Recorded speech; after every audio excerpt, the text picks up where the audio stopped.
Hey folks, Ru here. Just wanted to let you know that this episode of Ruel's Running Podcast is sponsored by Health IQ, an insurance company that helps health-conscious people get a special life insurance rates.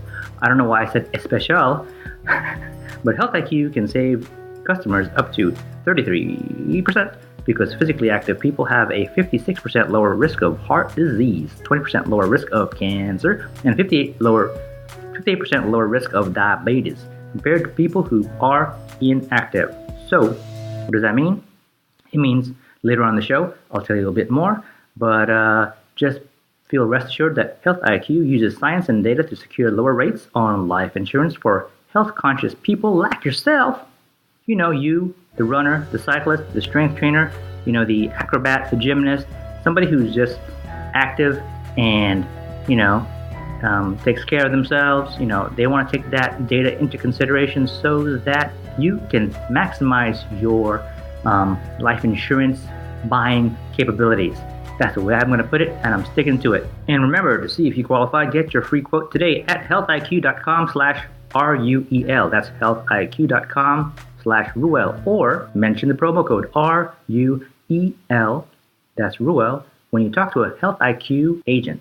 On with the show. Podcasting from somewhere in the San Francisco Bay Area, the birthplace of Bruce Lee, the iPhone, and the bendy straw. This is Ruel's Running Podcast, a podcast about running, health, family, play, and an NSNG lifestyle. And now, here's your host, Ruel. It was a dream, a million miles away. There was fire in Amazon.com. You know, I won't be surprised if more and more stuff that I shop for, buy, and get shipped to my home comes from Amazon. It's just a reality, right? And if this is your reality, go to ruelsrunning.com, click through to the Amazon banner to get to Amazon. Why am I asking you to do so? Well, it is a no-cost-to-you way. If you like listening to Ruel's Running Podcast, it is a way that you can help the show out without spending more than you've already spent while shopping at the good folks at Amazon.com. So help us out. Go to ruelsrunning.com, click through to the Amazon.com site, and shop, connect, and enjoy.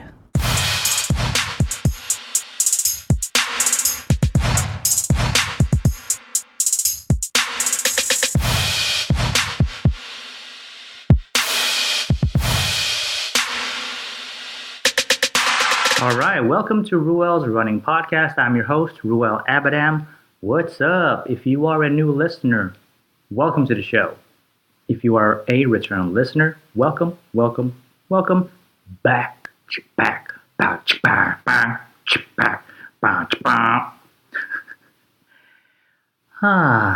Man, how's everybody doing? Hope everybody's doing well.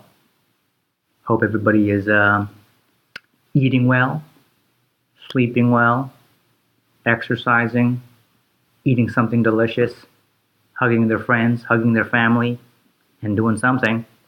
You know how we roll over here.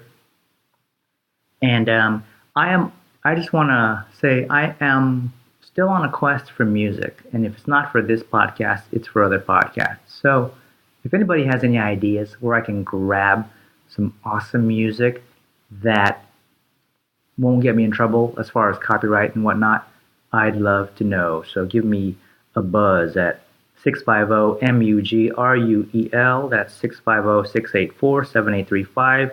Leave a message, or on the website ruelsrunning.com. There's a speak pipe widget on the right-hand side. Just hit that tab and leave a message. That's ruelsrunning.com. Golly. So, yeah. Also, let your friends know. Let your friends know that you can find this silly show on Spotify, on the Spotify app, and on iHeartRadio. Also, let your friends know that, the podcast is also on places like Google Play Music. So, yeah, much appreciated. Not to mention, you could just go to ruelsrunning.com and hit each of the episode posts, and there's a play widget there. So, enjoy. Yeah. What's going on? What's cooking, guys? lately, I've been cooking some familiar foods and some new foods, and getting into really some really disgusting foods. And something that's familiar is this what's called a paleo mushroom soup. It's very basic. You take some portobello mushrooms, dice them up, but set them aside. Get a little bit of onion diced, and let it simmer a bit on a hot pot, pan, whatever you want to use to prep this soup. And before it really caramelizes, as the onion is cooking in whatever your oil of choice is, I happen to use a little bit of bacon grease and a little bit of olive oil. I like the combination of those two, and have the onions kind of soften in that hot oil. Then I added the diced portobello mushrooms in there. Did that for a little bit. Get the mushrooms a little bit cooked. Then I would add broth, and I would add coconut milk, seasoned salt and pepper, and let that get to a boil. Then after it gets to a boil, I would cover and let simmer for about 15 minutes. Then once that's basically it. It's a chunky soup, but I'm not interested in a chunky soup. So what I do is when it cools a little bit, I'll put it in the Vitamix, the blender, and whip it up. If you have a hand blender, you can do it in the pot, but then you want to turn it into some wonderful creamy mushroom soup. And that's one of the things that's been cooking. And another soup that I got into was take some old broccoli crowns, and don't want them to turn and be bad, so I'll boil them up, or steam them up rather, get them partially cooked, and I'll set them aside. Actually, though, I'll take a cleaned out Vitamix. I'll put the broccoli, like the whole broccoli crown in the Vitamix, and then I'll add some good old homemade bone broth that comes right out of the Instant Pot, and then I'll whip that up in the Vitamix and come up with this wonderful broccoli soup. And then if I feel like I need a little bit of cream, then I'll add some coconut milk, or I'll add some heavy cream and whip that up that way. And man, if you get it going really nice and high on the Vitamix, it aerates, so the soup gets really this really creamy consistency. And nothing better than to put it in a bowl and season it up real well with pepper, cayenne pepper, a lot of salt. A lot of salt makes a soup really, really awesome. Yeah. Lastly, the last thing I cooked was a cauliflower fried rice.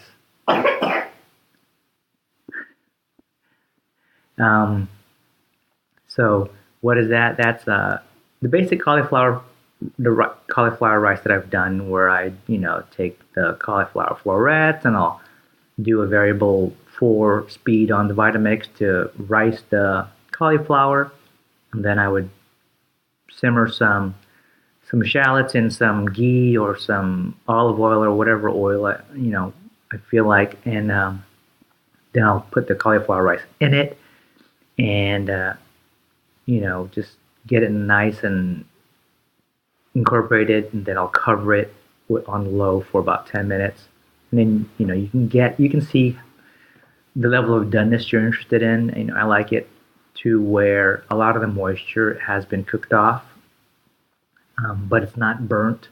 So that's the basic fried cauliflower rice. But what I'll do is, with this cauliflower fried rice, I would add some scrambled eggs. I would add some cooked crisp bacon, and I would add some chunks of chicken.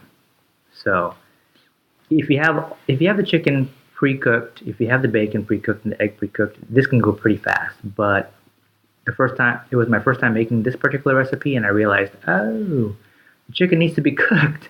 So, I did this whole side effort to cook the chicken, saute or whatever, simmer the chicken, cook the chicken in a pan in some yummy bacon grease. Anyway, so what makes it fried rice is you've got all these other meaty and eggy components, and you incorporate it into the cauliflower rice. So what else did I have in there? I had some carrots, right? I had some carrots, some finely cut up carrots, and then I added this one makes it awesome. It's the coconut aminos. Added the coconut aminos, and gives it that sort of it's the alternative to having soy sauce, because your standard Chinese fried rice or standard fried rice would have like soy sauce to season up that rice. And it turned out really well. It's pretty hearty because the chunks of chicken I have are bite-sized, meaning they're like little tiny nuggets. So it was pretty awesome. So that's what's been cooking. I'd like to know what you guys have been cooking. Share that. Share your creations. Let me know. Let me know in the Facebook group. Moving on to family. So the other day, I spent some time with my kids outside, and it isn't a whole lot of time that I get to. There isn't a whole lot of time that I get to spend with the kids when I step back and look at how the days are pan out through the week. I mean, we're talking about, if I'm lucky, it's a couple of hours in the morning, and it isn't dedicated time with the kids. It's sort of like around the kids, because I'm making breakfast, prepping lunches, getting kids dressed. So we all sort of like exist in the space for a couple hours in the morning. Then we're off on our to do our day. The boys are in school, my daughter's in preschool. I had to work. Then at the end of the day, it's the roundup, right? And then we spend time at dinner, and we do homework and the bathing and the pajama and getting ready for bed. So it's a few hours of that. And again, and when you have multiple kids, it kind of takes away the dedicated time. If you're spending time with one child, you're basically neglecting the other two in a way, right? Neglect is kind of strong, but you're not spending quality one-to-one time with the others. So it makes mealtime more and more important, and it makes mealtime together more and more important, so that you're taking advantage of being in each other's presence.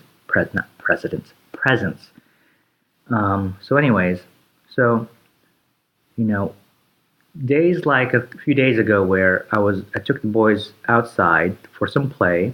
They got to ride their bikes, and it isn't anything like when I was a kid where I could spend the whole. You guys like that? My little girls just flush the toilet. And anyways, so we spent some outside time, and there wasn't a whole lot of bike time. But while they were out, I stood on the front lawn, had my rattan sticks, my Eskrima sticks. I keep them in the garage, and I keep another pair in the house. And I just felt like a little bit of a workout, more specific to Filipino martial arts. So I was doing some drills and some movements with the sticks. And they're about, I don't know, between 2 and 3 feet in length, approximately. Rattan sticks, burned rattan, and I have 2 of them. And you can imagine, just twirling them and moving them around and slashing and doing all this movement. And my oldest kid wanted to participate, so took the opportunity to introduce him to some of the a few movements for Eskrima. And Eskrima is a Filipino martial art, and it can be also described as arnis, ARNIS. It can also be described as Kali, Kali. And sometimes you just describe it all with all three names. Kali Eskrima Arnis, Eskrima Arnis Kali. Anyway, so, I give him one of the sticks. He's right-handed, so put it in his right hand, and I had him stand in a particular way, and we worked on a couple of movements called angle 1 and angle 2. They're basically diagonal slashes. Slash from right to left, downward, and then the opposite, left to right, downward. So I had him get a little bit of experience with holding the stick and standing and moving, having him go through that exercise. It's kind of cool. And, how to stand, how to position your other hand, and how to do your footwork. He's at a point where he feels like he's not a good dancer, but I tell him that I'm sure he is. He just hasn't had a lot of opportunity. So, I showed him some footwork that can be seen as dance moves, and it's interesting because, in a lot of these martial arts in places in Asia, the arts at some point had been outlawed or banned. If there was sort of a Spanish occupation, they didn't want the natives, if you will, to be practicing their martial arts because those things could be used against them. So, the martial arts were outlawed. And what the people had to do was mask their martial art practice and training to make it look like dance. So, there's this beautiful visual thing that goes on now when you watch martial artists do their thing, and it's kind of beautiful. But if you don't know, if you're not trained in it, you don't realize where the actual movements are, the martial arts movements. So I had him work through some angles with the stick and the stance and the footwork, and having him describing how, what does the stick translate to, as a weapon, and if you don't have it, how can you utilize these movements without having, that extension of yourself in the stick, right? And basically saying that your arms themselves are the weapon, and how can they be utilized, keeping in mind these drills that we're doing. So it was fun, it was something that he wanted to be involved with time to time. So, hopefully this is the start of him gaining more interest, and I'd love to be able to spend the quality time and spend the time doing something as cool as this, something that he can benefit from. One of the other things that,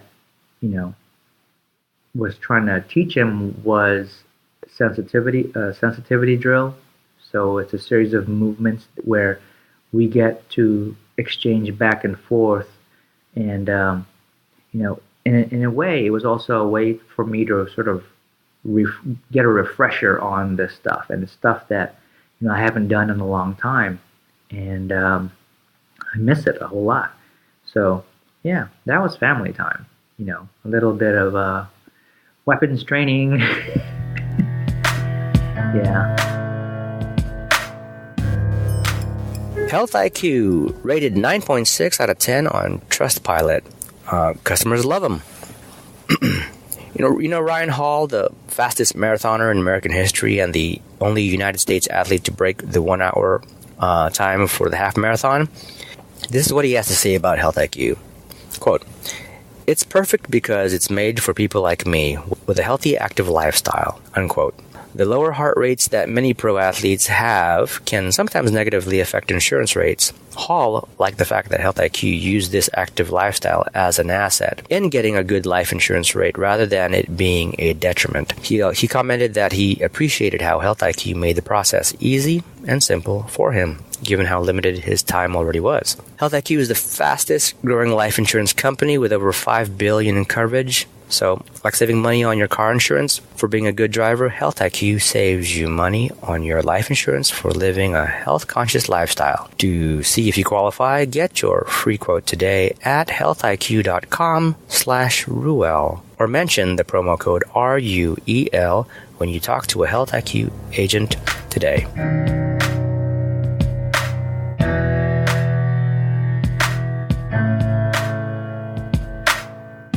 Now, moving on to health, I've been spending some quality time in my garage, not working on cars, changing oil, anything like that, or building a time machine.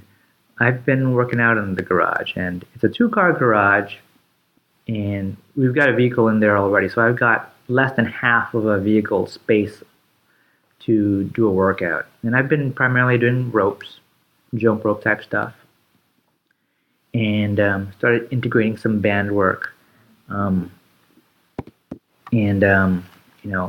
that's been fun. I've been doing rounds of rope followed by intervals of band work and some shadow boxing and some abdominal exercises. And the other night I switched it up. I started out with a couple rounds of rope and some band work, and then I just switched gears and did an ascending and descending drill. Not like, a while back I talked about a jump rope drill that I would do to occupy my mind, and it's basically, the ascending is in the form of you do a single skip and on one foot, then you do a single skip on the other foot, and then quickly do a double skip on one foot, double skip on the other foot. You're alternating, feet. And with each completion of the ascent, it climbs, right? 1, 1, that's each foot, 2, 2, 3, 3, all the way up to 10, and then back down. So this particular drill that I did last night was one where you do a push-up, and then you jog across the floor, and then you do a burpee. Then you jog back across the floor, you return to your original position, and you do 2 push-ups. Jog across the floor, 2 burpees. Jog across the floor, 3 push-ups. Jog, 3 burpees. Jog, 4 push-ups. Jog, 4 burpees, all the way up to 10, and then back down. And I haven't done it in a while. It took me about 18 minutes to complete the climb, and it gets pretty exhausting pretty quickly. And it's pretty common to lose count. So I took a video of the session and I shared it on the Ruel's Running podcast Facebook group. And it's always a good workout, and it's never easy, and it certainly is not easier having not done it in a while. So that's what's been going on with that. Moving on to running. Anyways, if you guys, before I do that, if anybody has some interesting drills, and these are primarily body weight exercises, so no special equipment really needed.